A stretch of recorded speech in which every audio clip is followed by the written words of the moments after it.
Bonjour à tous. Le Père Noël a été particulièrement généreux pour Albi Rugby League puisqu'il a laissé dans la cheminée un sacré joueur. Il est formé à Avignon, passé par les Dragons catalans. Il arrive directement des Rhinos de Leeds. Michael Goudemans est mon invité. Bonjour Michael. Bonjour. Bienvenue à Albi. Merci beaucoup. Merci. Alors, je le disais en présentation, tu as donc découvert le rugby à 13 du côté d'Avignon. Comment s'est fait justement cette découverte de cette discipline et à quel âge tu as commencé? Alors moi j'ai commencé le rugby, je crois que c'était en 2000, donc je dois avoir 4 ans, vu que je suis né en 96. Et mon grand frère jouait, il était poussin ou benjamin je crois, et mon père était éducateur. Et moi je voulais absolument jouer, sauf que j'avais pas l'âge et au final, je crois qu'ils ont trafiqué une petite licence tout ça pour que je puisse commencer à jouer. Et après ben voilà, j'ai fait toutes les catégories, premier pas, pupille, poussin, benjamin, minime, jusqu'en première à Avignon. Et voilà, et après à 21 ans, je suis parti. Et alors justement, tu me tends la perche, les premiers éducateurs souvent restent dans les mémoires. Quels sont ceux qui t'ont marqué du côté d'Avignon? Ben, je pense qu'à Avignon, je pourrais dire 3. Bon, on va commencer par mon père. Ça a été un de mes premiers éducateurs. Voilà, il nous entraînait à la dure. C'était dur avec lui, surtout qu'avec moi, il était intransigeant. Mais bon, ça m'a permis peut-être d'être ici aujourd'hui. Ensuite, il y a eu Jean-Marie Bechat, c'était un entraîneur qui nous entraînait en minime. On a gagné notre Coupe de France ensemble. Après, il y en a eu tellement à Avignon, je vais pas tous les citer, mais voilà, Jean-Marie. Et après, Renaud Guy qui m'a donné la chance à 17 ans, en fait, quand j'étais junior 1. Je devais aller au Krebs encore, parce que j'étais au Krebs en KD2. J'étais surclassé en junior, tout ça, et je fais l'intersaison avec la première d'Avignon. Et là, en fait, une semaine avant la rentrée, Renaud Guig me dit écoute, si tu restes à Avignon, si tu vas pas au Krebs, mais si tu restes à Avignon, t'as des chances de jouer, parce que j'avais fait les matchs amicaux, j'avais fait une belle intersaison, et du coup, je suis resté. Et à 17 ans, junior 1, je jouais 13 titulaires contre Lézignan. Bon, c'était un cadeau, oui, bon, c'était très, très dur, hein, mais et après, voilà, j'ai joué 4 années en première Avignon, et après, je suis parti. Puis donc, ce fut le grand départ du côté de Perpignan. Quel souvenir gardes-tu de cette période-là? Moi, c'était incroyable quand j'y repense. Voilà.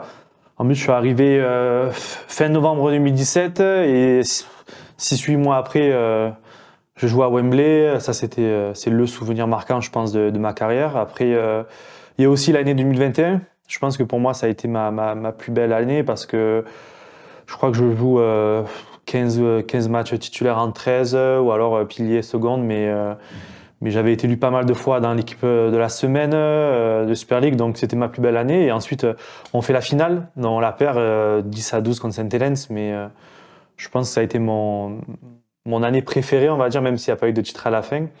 Mais c'était super parce que voilà, t'enchaînes les matchs tous les week-ends avec un rôle un peu différent dans l'équipe. Et voilà, je garde vraiment ces souvenirs. Et voilà, je crois que j'ai joué à peu près 100 matchs avec les Dragons. Et je m'en souviens pratiquement de tous parce que tous les matchs sont différents. Mais voilà, c'était une super expérience. Ensuite, donc, c'est direction Leeds.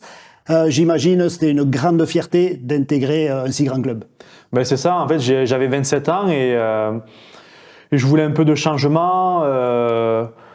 Et là, le club de Leeds s'est proposé à moi. Et voilà, quand un club comme ça t'appelle, c'est vrai que c'est dur de dire non. Après, il y avait d'autres clubs aussi en Angleterre. D'abord, je voulais tenter ma chance en Australie, mais bon, je pense qu'ils ont tellement de joueurs que voilà, ils m'attendent pas là-bas. Donc c'est vrai que Leeds, voilà, ils m'ont proposé un bon contrat sur 2 ans. Le coach, c'était vraiment un coach avec qui je voulais travailler, qui était beaucoup dans l'humain, tout ça.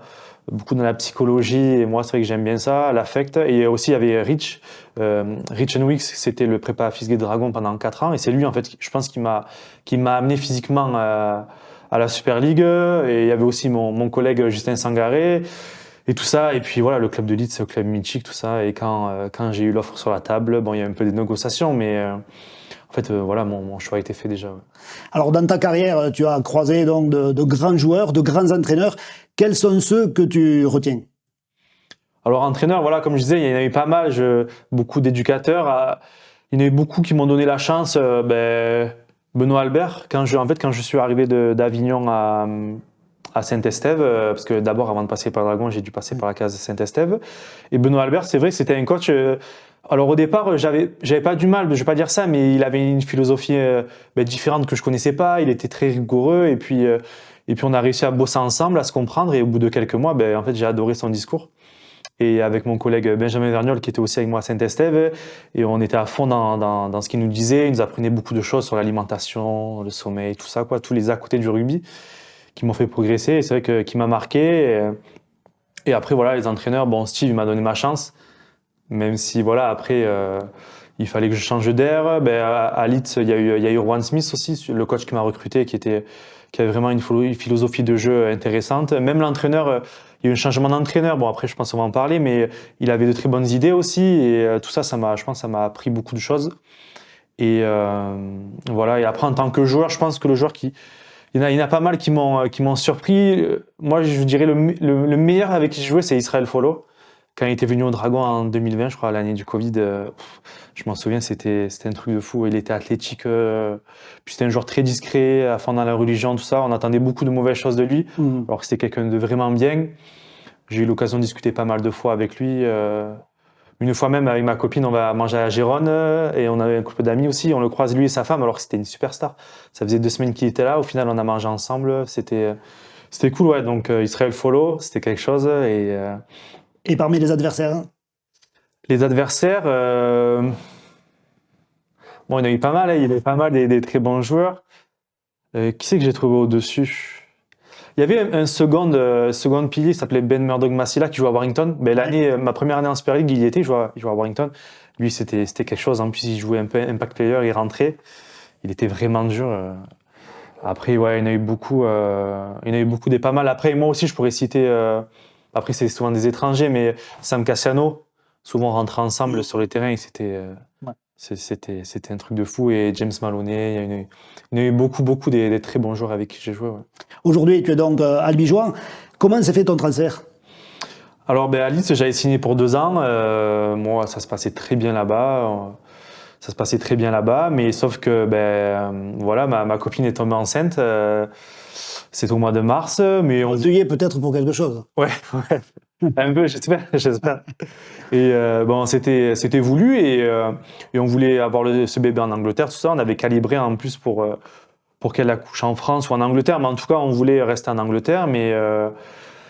Mais après, voilà, elle a eu une grossesse pas compliquée, mais quand même, c'était stressant pour elle d'être loin de sa famille. En plus, l'hôpital anglais, c'est pas l'hôpital français. Le système de santé, c'est pas le même si c'est pas non plus le tiers-monde, mais c'est différent. C'est vraiment différent. En France, je pense qu'on a de la chance.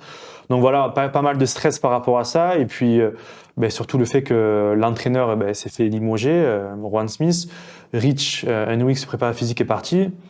Et en fait, moi, je me suis blessé à l'épaule pendant ce temps. Et je suis revenu contre Wigan et au bout d'1 mois, et je fais un super match, on gagne 36-0. Donc moi je me suis dit ça y est, la fin de saison est repartie, nouvelle ère commence avec le nouveau coach, et là la semaine d'après il me fait pas jouer. Patatrac.